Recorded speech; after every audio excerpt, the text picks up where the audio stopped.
दूसरा इतिहास निकालिए जल्दी से, आपको एक चीज दिखा।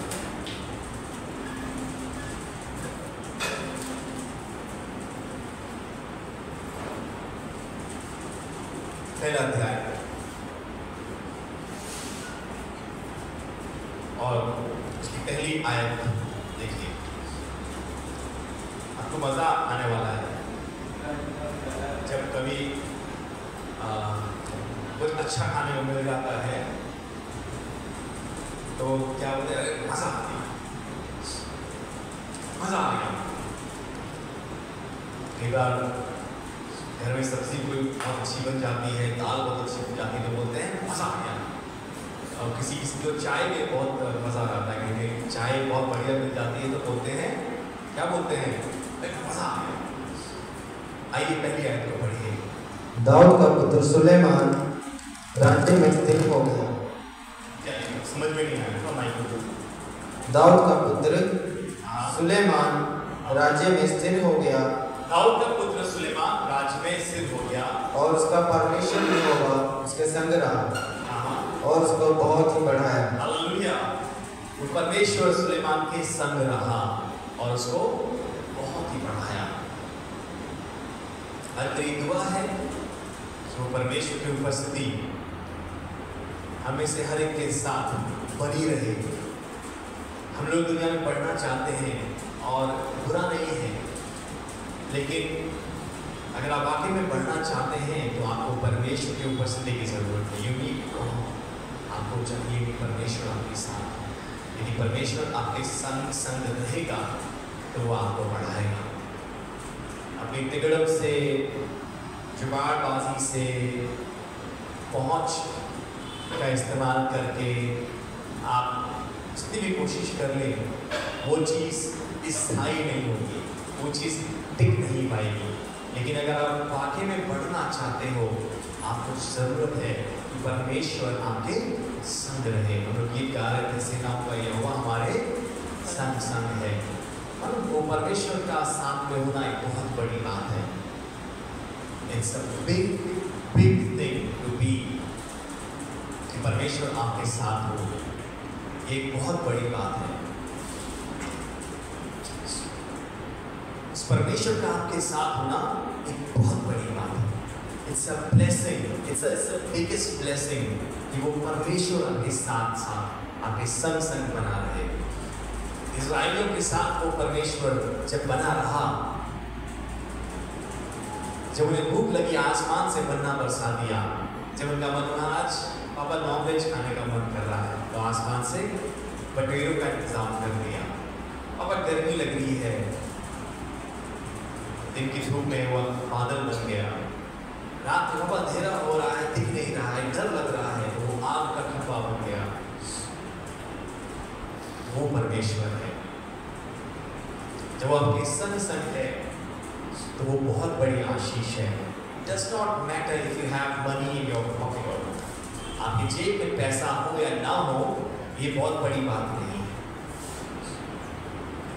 आपके पास बहुत बड़ी भीड़ हो या ना हो, ये मायने नहीं रखती है, यदि वो परमेश्वर आपके संग संग है।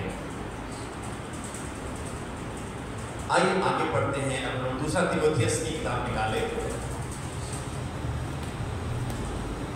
इसका चौथा अध्याय और उसकी 16 आयत। 2 Timothy chapter 4 and verse 16। जी, जिस किसी को मिल जाए। मेरे पहले प्रतिवाद के समय किसी ने भी मेरा साथ नहीं दिया।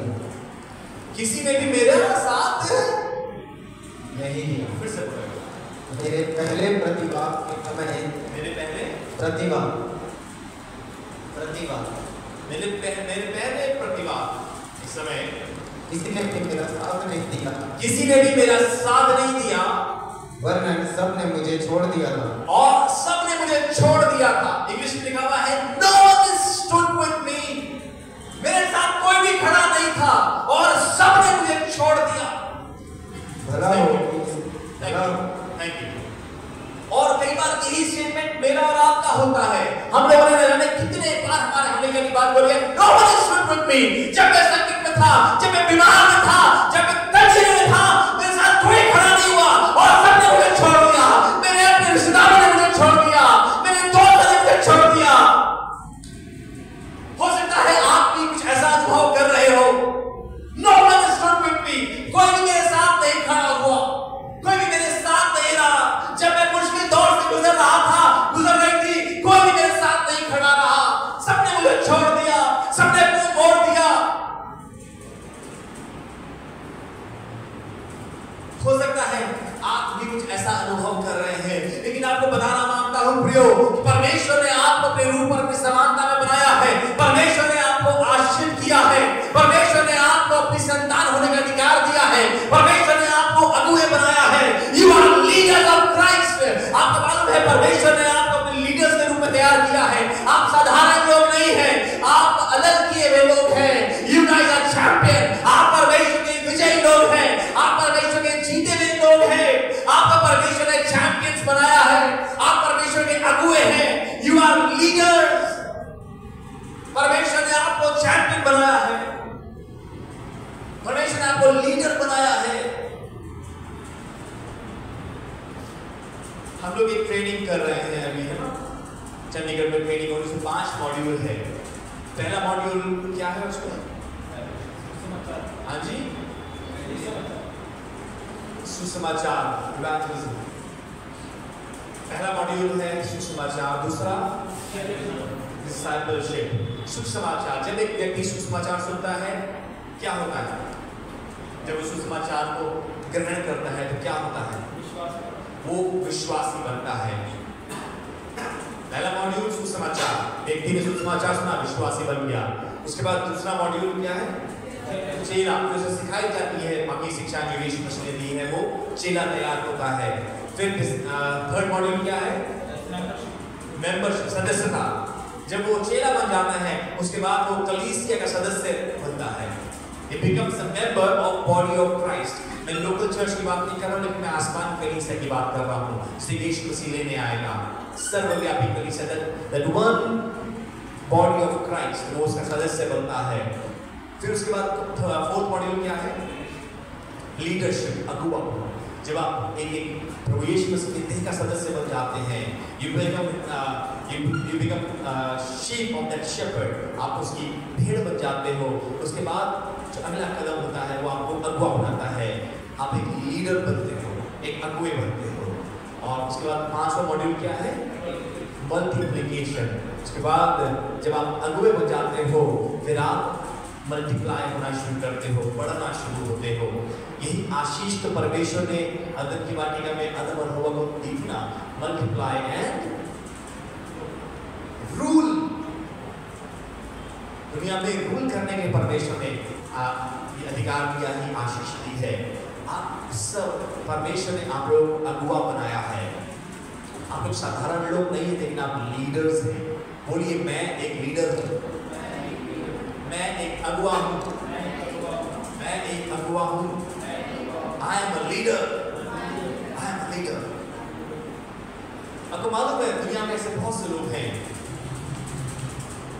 जो कभी भी किसी भी चीज में लीड करना पसंद नहीं करते और वो कभी भी लीडर नहीं बनना चाहते। वो कभी भी जैसे कि हमारे पास बहुत से लीडर्स हैं, लीडर क्या समझते हैं आप? अब मैं लीडर जब कह रहा हूँ तो कोई गलत फहमी ना पाले। लीडर लॉर्डशिप नहीं होती है। दुनिया की जो लीडरशिप है वो होता है बॉस। जो बॉस होगा वो लीडर होता है दुनिया की स्टाइल में। हाँ, जो बॉस होगा तो यूं करके बात नहीं करेगा, यूं करके करेगा, वो नहीं, वो लीडर नहीं है।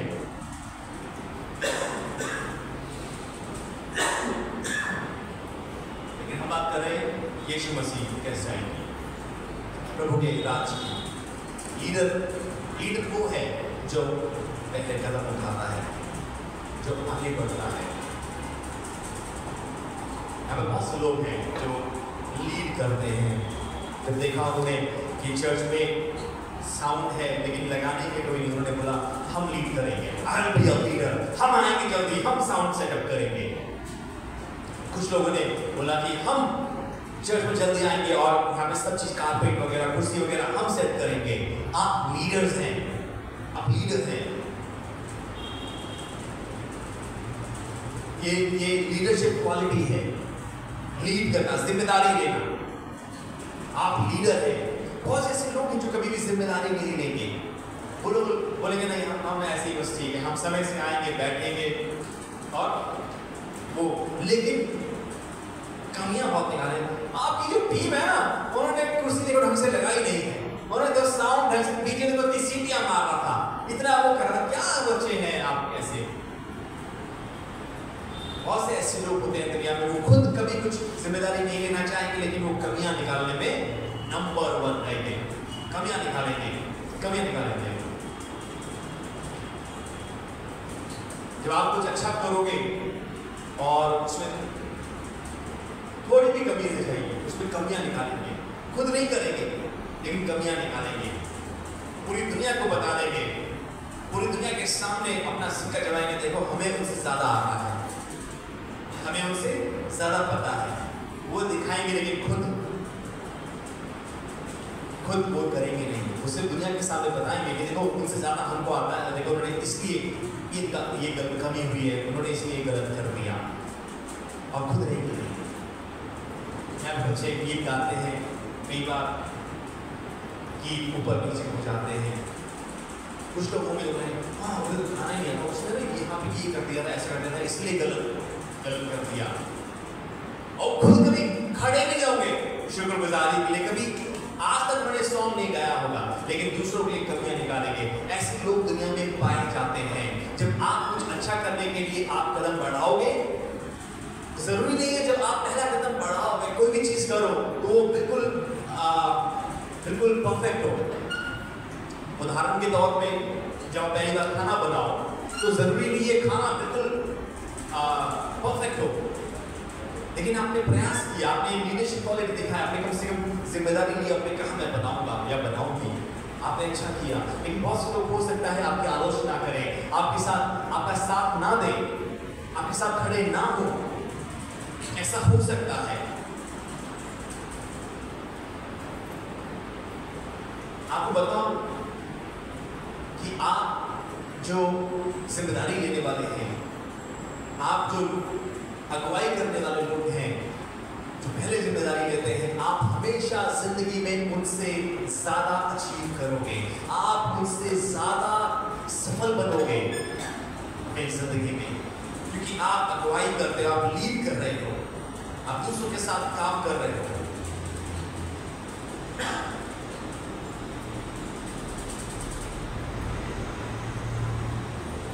और जब आप दूसरे घर में काम करते रहोगे, आप ज्यादा सफल बनते चले जाओगे, बजाय उनके जो इंतजार कर रहे हैं कि अरे वो हमारे लिए हमको सपोर्ट करेंगे, हम तब ऐसा करेंगे, जब वो हमारी मदद करेंगे तब हम ऐसा करेंगे। ऐसे लोग जिंदगी में आगे नहीं बढ़ पाते, लेकिन वो लोग जिंदगी में आगे बढ़ पाते हैं जो कुछ नहीं देखते, वो दूसरे के साथ मिल बांध के कैसे भी करना लग जाते हैं। वो लोग जिंदगी में ज्यादा आगे बढ़ते हैं। अगर आप इंतजार करते रहेंगे कि कोई हमको आगे बढ़ाए, कोई हमको सपोर्ट करे, कोई हमारी मदद करे, तब हम काम करेंगे, आप जिंदगी में आगे नहीं बढ़ पाओगे। If you will count on others, कि जब तक कोई आपकी मदद नहीं करेगा, आप नहीं करोगे, तो आप आगे नहीं बढ़ पाओगे। आप चाहे कुछ भी कर लीजिए, हमेशा कुछ ना कुछ लोग ऐसे आपको टकरेंगे, मिलेंगे, जो नेगेटिव होंगे, जो मुश्किल होंगे, जो आपका साथ नहीं देंगे। वो खुद नहीं करेंगे, जब आप कर रहे हो तो आपके करने में भी अड़चनों को या फिर आपके लिए बुरी बुरी बातें फैलाएंगे या बोलेंगे। सो एज अ लीडर, एक अगुवे होने के नाते हमें क्या करना है? We have to stay focused on that God-given goal. जो परमेश्वर ने आपको एक उद्देश्य दिया है, जो परमेश्वर ने आपको दर्शन दिया है, जो परमेश्वर ने आपको बता दिया है बेटा तुम्हें ये काम करना है, आपको उस पर फोकस रहना है। आपके आस पड़ोस में आपके दोस्त, आपके साथी, आपके रिश्तेदार चाहे कुछ भी बोल रहे हैं, आपको उन बातों पे ध्यान नहीं लगाना है। आपको उस गोल की तरफ अपने फोकस को रखना है और आगे बढ़ते रहना है। आपको परमेश्वर पर भरोसा करना है। आपको भरोसा करना है कि आप कौन है, आपको मालूम होना चाहिए who you are, और आपको परमेश्वर को मालूम होना चाहिए। आपको ये मालूम होना चाहिए परमेश्वर कौन है आपका परमेश्वर कौन है, आपको ये पता होना चाहिए। और आपको परमेश्वर ने क्या काम सौंपा है, आपको ये मालूम होना चाहिए। जो वाकई में असली अगुवे होते हैं, कई बार वो मुश्किल फैसले लेते हैं।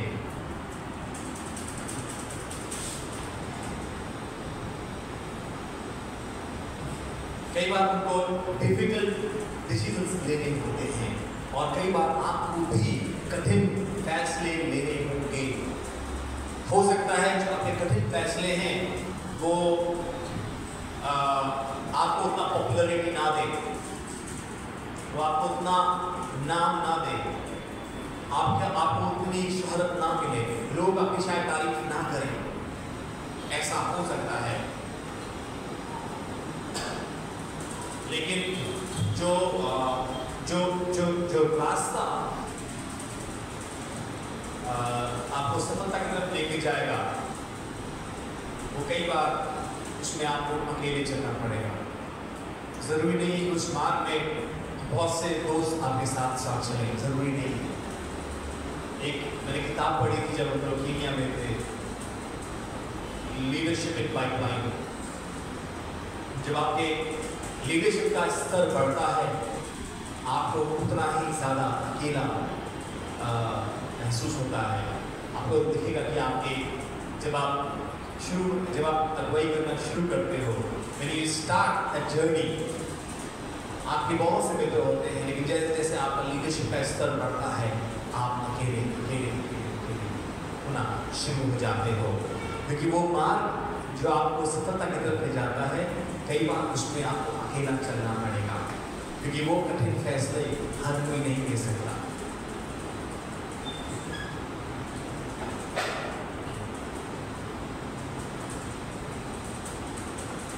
वो मार्ग जो सफलता की तरफ ले जाता है, उसमें कठिनाइयाँ होती हैं, चुनौतियाँ होती हैं और कई बार आपको अकेले चलना पड़ता है। लेकिन जब आप उस मार्ग में चलते हो, जब मंजिल में पहुँचते हो, तो जो बरकतें हैं, जो आशीषें हैं, वो भी बेहद होती है। हालेलुया।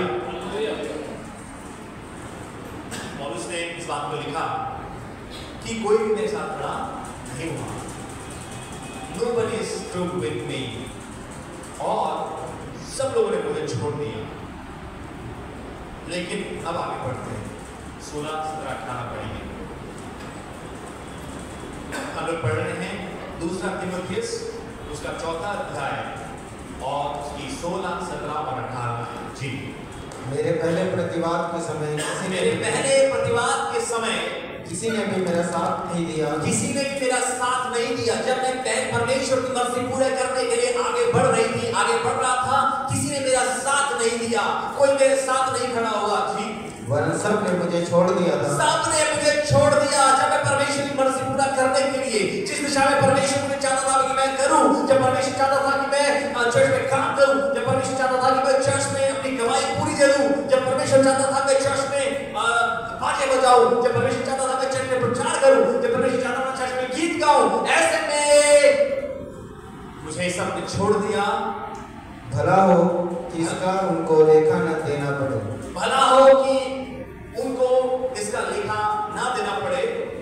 परंतु प्रभु मेरा सहायक रहा। हालेलुया। मैं इस बात का ध्यान उस तरफ नहीं लेना चाहता कि उनका क्या होगा, वो छोड़िए, लेकिन मैं आपका ध्यान इस तरफ लेना चाहता हूँ। प्रभु मेरा सहायक रहा और मुझे सामर्थ्य दी, ताकि मेरे द्वारा पूरा प्रचार हो, जो काम परमेश्वर ने मुझे रखा था, ताकि मैं उस काम को पूरा कर पाऊं। वो गीत गा सकूं, ताकि मैं चर्च में कार्य कर सकूं, ताकि मैं चर्च में दे सकूं, ताकि मैं पूरा प्रचार कर सकूं। और सब अन्य जातियां मैं सिंह के मुंह से छुड़ाया गया हाँ और प्रभु मुझे हर एक बुरे काम से छुड़ाएगा हाँ और अपने स्वर्ग के राज्य में सुरक्षित पहुंचाएगा। और अपने स्वर्ग राज्य में सुरक्षित पहुंचाएगा। हालेलुया। और उस अपनी गवाही दे रहा है, बता रहा है, जब मैं परमेश्वर की इच्छा पूरा करने के लिए आगे बढ़ा, कोई मेरे साथ नहीं खड़ा रहा, कोई मेरे साथ नहीं खड़ा रहा। बहुत से लोग इससे पहले बहुत उसके साथ थे, लेकिन जब ये परमेश्वर की इच्छा पूरा करने के लिए आगे बढ़ा, प्रचार करने लगा, तो सबने छोड़ दिया। और सिर्फ छोड़ा नहीं, लोग बहुत सी बातें पौलुस के खिलाफ किया करते थे, बहुत सी बातें पौलुस के विषय में किया करते थे।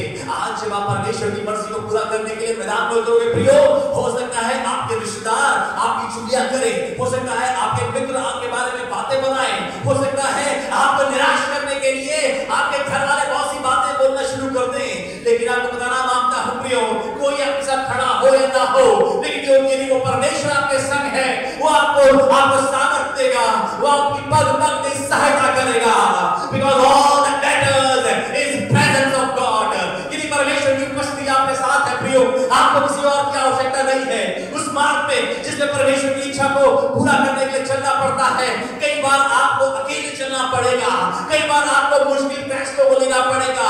हो सकता है आपका सारा परिवार उस रास्ते में ना चले, कई बार आपको अकेले चलना पड़ेगा, और कई बार दुआ करने के लिए आपको अकेले जाना पड़ेगा, कई बार उपवास करने के लिए आपको अकेले उपवास रखना पड़ेगा, कई बार बाइबल पढ़ने के लिए आपको अकेले बैठना पड़ेगा।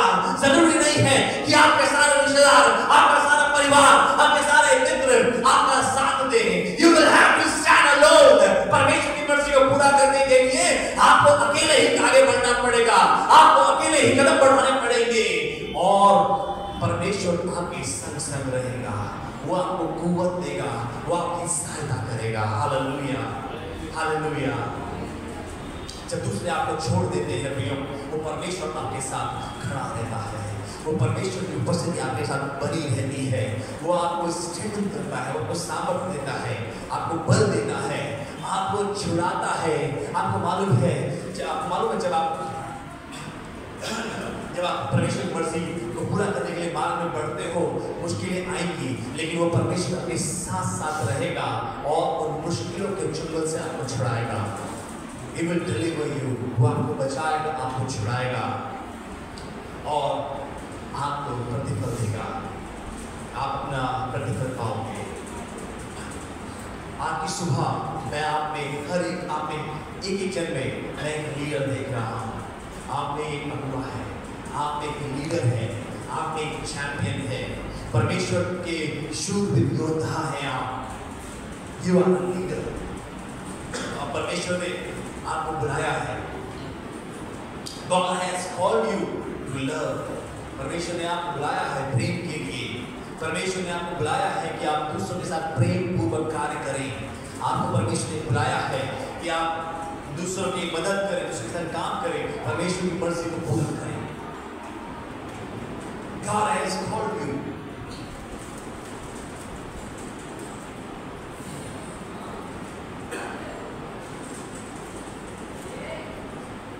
यदि आज आपको ऐसा लग रहा है कि जब मैं कुछ भी काम करने के लिए उतरती हूँ या उतरता हूँ, मेरी बातों से या मेरे काम करने के तरीके से मैं सबको अलग अलग कर देता हूँ, ये कर देती हूँ।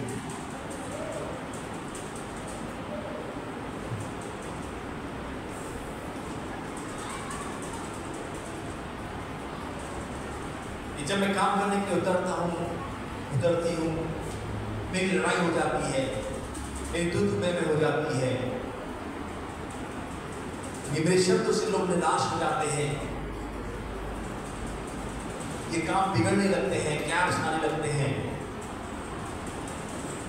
डिफरेंसेस आने लगते हैं, खड्डे खुदने लग जाते हैं।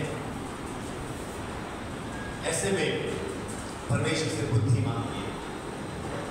ऐसे में परमेश्वर से बुद्धि की प्रार्थना कीजिए कि परमेश्वर मुझे बुद्धि दे, मुझे समझ दे, ताकि मैं इस सिचुएशन से डील कर सकूं।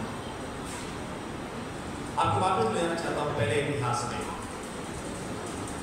पहला इतिहास पहला अध्याय, दूसरा इतिहास पहला अध्याय जो मैं शुरू में पढ़ा था। जब लिखा है सुलेमान का राज्य स्थिर हुआ तो परमेश्वर के यहोवा परमेश्वर सुलेमान के संग रहा और परमेश्वर ने उसको बढ़ाया, उसके धन को बढ़ाया। पढ़ते हैं आपको अच्छा लगेगा जी। दूसरा इतिहास का पहला अध्याय। दाऊद का पुत्र सुलेमान राज्य में स्थिर हो गया और उसका परमेश्वर यहोवा उसके संग रहा और उसको बहुत ही बढ़ाया। और उसको बहुत ही बढ़ाया। ठीक है, अभी तो हमने ये सुन लिया, लेकिन आपको मालूम है अभी क्या हुआ है इसके आगे? इसके आगे सुलेमान परमेश्वर की आराधना करने के लिए वापस उस पर्वत में गया जहाँ पे मूसा ने तम्बू बनाया था। वहाँ पे जाता है और वहाँ पर लिखा हुआ है 1000 होम बलि चढ़ाए। 6वीं आयत में पीतल की वेदी के पास जाकर जो यहोवा के सामने मिलापवाले तम्बू के पास थी, उस पर 1000 होम बलि चढ़ाए। ये बलि उस समय बलिदान चढ़ाने को होम बलि चढ़ाया जाता था। आज की तारीख में या फिर नए नियम में आपको वैसे बलिदान चढ़ाने की आवश्यकता नहीं है। आपका होठों का बलिदान, आपकी आराधना, आपकी भेंट, ये ही वो बलिदान है। और यहाँ पे सुलेमान ने वो बलिदान चढ़ाया और उसी रात को परमेश्वर ने सुलेमान से बात करी। ध्यान दीजिए, परमेश्वर ने सुलेमान से बात करी और वो सुलेमान से पूछता है कि तू जो कुछ चाहे कि मैं तुझे दूं वो मांग। आज यदि आपसे मांगे तो पता नहीं क्या क्या मांगने लग जाएंगे। लंबी लंबी लिस्ट होगी, हमें कोठी दे दे, हमें बंगला दे दे, हमें ये दे दे, हमें वो दे दे। लेकिन सुलेमान ने यहाँ पे क्या मांगा? आपको जल्दी से आपको ध्यान ले जाना चाहता हूँ। सुलेमान ने परमेश्वर से बुद्धि मांगी। और बुद्धि क्यों मांगी? बुद्धि इसलिए नहीं मांगी कि मेरा नाम हो, मेरी पहचान हो, लेकिन वहां पे लिखा है इसलिए मांगी ताकि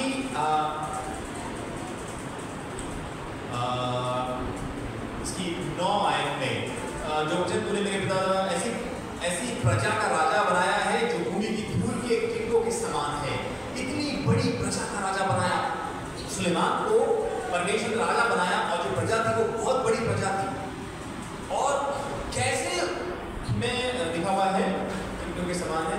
10वीं आयत में लिखा हुआ है अब मुझे ऐसी बुद्धि और ज्ञान दे कि मैं इस प्रजा के सामने अंदर बाहर आना जाना कर सकूं, क्योंकि कौन ऐसा है कि तेरी इतनी बड़ी प्रजा का न्याय कर सके? कैसे कर पाता? सुलेमान जो नया राजा बना है वो कैसे इतनी बड़ी प्रजा को चला पाता? हम लोग दो लोगों से रिश्तों को नहीं संभाल पाते हैं। हम 2 लोगों के साथ अच्छे से काम नहीं कर पाते हैं। यहाँ पे सुलेमान राजा को काम करना था एक इतनी बड़ी प्रजा जिसके बारे में लिखा है बाली के कीटों के समान थी। कितनी बड़ी प्रजा थी, वो कैसे चला पाता? क्या किया सुलेमान ने दुआ करी। सुलेमान ने दुआ करी और परमेश्वर से बुद्धि मांगी। परमेश्वर से बुद्धि मांगी। प्रियो, यदि आप जब काम करने उतरते हो, जब आप किसी काम में हाथ डालते हो, अगर आपको लगता है कि आप बिल्कुल एलिनेट करते हो, अपने आप को बिल्कुल ही अलग कर देते हो सबसे, आपसे साथ में काम नहीं हो पाता है, यदि अगर काम करने लगते हो आपके विचार तालमेल नहीं खा पाते हैं, आपको दूसरे नहीं समझते और आप दूसरों को नहीं समझते हो, अगर ऐसे डिफरेंसेस आते हैं, काम बिगड़ने लगते हैं, झगड़े होने लगते हैं, आपको जरूरत है कि आप परमेश्वर से बुद्धि मांगे। आप परमेश्वर से बुद्धि मांगे। Ask God for wisdom.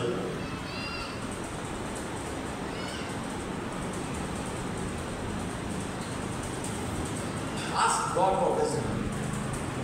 कि परमेश्वर आपको wisdom दे।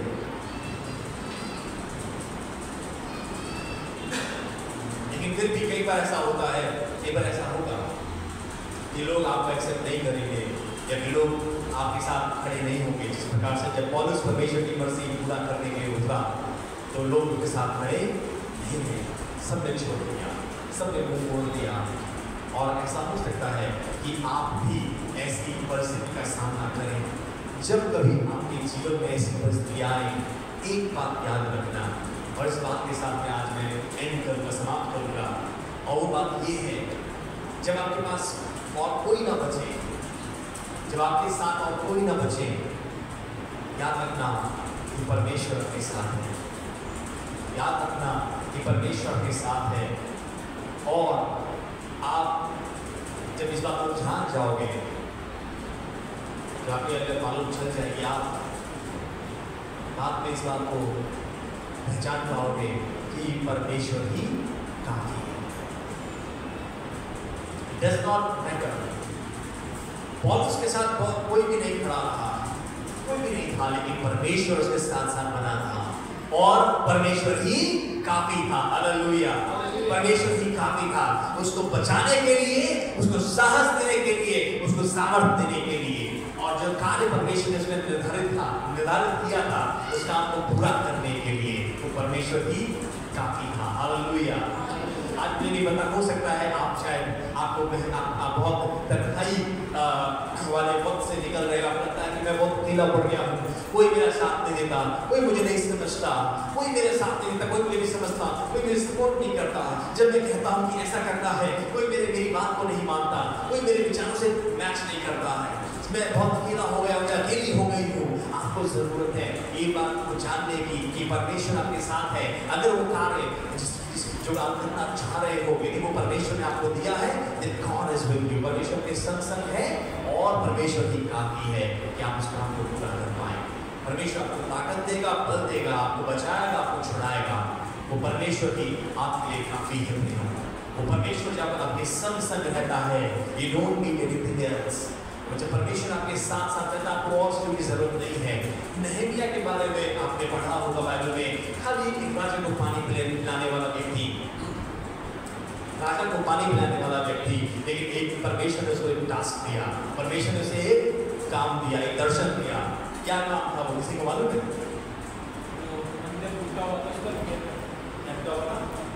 मंदिर उसकी शहर बना टूटी हुई, खराब हो गया था सब कुछ, और इसको बोझ आया ये चीज की मेरे को कैसे ऐसा हो सकता है। I will go and repair, मैं जाऊंगा और उसे तैयार करूंगा, सही करूंगा। और ये खाली पानी पिलाने वाला था, जिसके पास कोई ऐसी संपत्ति नहीं थी, ना धन था, लेकिन सिर्फ इसने परमेश्वर की बात को माना। और जब परमेश्वर की बात को माना, नहीं है इसके पास कोई आर्मी नहीं थी, ये राजा नहीं था। ऐसा नहीं बहुत से लोग बोलते हैं ना, यहाँ पास्टर तो है नहीं, परमेश्वर काम करने के लिए पास्टर होना चाहिए, परमेश्वर काम करने के लिए मैं फिर प्रॉफिट नहीं हूँ, पास्टर नहीं हूँ। नहीं, ये भी राजा नहीं था, ये राजा नहीं था, ये पानी पिलाने वाला था, इसके पास सेना नहीं थी। लेकिन जब परमेश्वर ने इसको दर्शन दिया, इसने उस बात को माना, और जब ये परमेश्वर के आगे बढ़ने लगा, मालूम है सारी चीजें परमेश्वर ने इसके मुहैया कर दी। इसको सेना भी मिल गई, काम करने वाले भी मिल गए, और जो धन चाहिए था, जो सामान चाहिए था, वो सब कुछ इसको मिलता चला गया। आज मुझे नहीं पता है आप इस दौर से गुजर रहे हैं प्रियो, लेकिन यदि परमेश्वर आपको कोई कार्य दिखा रहा है, यदि परमेश्वर आपके हृदय में डाल रहा है, बेटा तुझे ये काम करना है, बेटा तुझे मेरे लिए ये काम करना है, आप बताना मांगता हूँ कि डरिए नहीं, उस दिशा में आगे बढ़ना शुरू कीजिए। परमेश्वर भी आपके संग है, तो सब कुछ आपके पास है। That's all you need। आपको सिर्फ परमेश्वर की आवश्यकता है, सिर्फ परमेश्वर की आवश्यकता है। The only thing that you need is God। आइए क्या करें?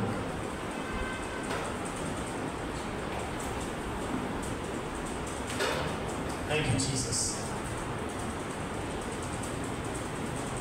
मेरे प्रभु, मैं आपका धन्यवाद करता हूँ आज की सुबह के लिए, आपके इस वचन के लिए। वाकई में प्रभु, आपने हमें अपने स्वरूप और अपनी समानता में बनाया है, और आपने हमें दुनिया से अलग किया है। प्रभु, हम आपकी कलीसिया है, आपने अलग किए गए खुदावन, आपने हमें लीडर्स बनाया है, आपने हमें योद्धा बनाया, शूरवीर योद्धा बनाया है। मेरी प्रार्थना है प्रभु, जो आपने हमें जिम्मेदारियां दी हैं, जो आपने हमें काम दिए हैं, प्रभु तो हमें साहस दे, हमें हियाव दे कि प्रभु हम इस सच्चाई को जान पाए कि जब हम प्रभु इस काम को आगे हम उसे पूरा करने के लिए आगे बढ़ रहे हैं, कोई हमारा साथ दे या ना दे, कोई हमारी मदद करे या ना करे, प्रभु तू हमारे साथ है। और जब प्रभु मुझे संघर्ष करना पड़ता है, जब मुझे चुनौती का सामना करना पड़ता है, प्रभु तू मेरे साथ होता है, तू मेरी मदद करता है प्रभु। और जब तू मेरे साथ है खुदावन, तू मेरे लिए काफ़ी है, तू मेरे लिए काफ़ी है प्रभु। कोई मेरे साथ हो या ना हो, कोई मेरे साथ खड़ा हो या ना हो प्रभु, तो तू मेरे साथ खड़ा है, तो मुझे किसका डर है? मेरे प्यारे पिता, मैं दुआ करता हूँ आज तेरी कलीसिया इस सत्य को जान पाए प्रभु। तू हमें सांस से हियाव दे प्रभु, और होने दे कि हम तेरी मर्जी में आगे बढ़ें और जो जिम्मेदारियां जो काम तूने हमें सौंपे हैं हम उन्हें ईमानदारी से पूरा करें और हम भी पौलुस के समान कह पाएं कि हमने अच्छी कुश्ती लड़ी है और अपनी दौड़ को पूरा किया। मैं खुदावंद में दुआ करता हूँ कि आपके वचन के पढ़े और सुने जाने के ऊपर आपकी आशीष यीशु मसीह के नाम से हम इस दुआ को मांगते हैं। आमीन।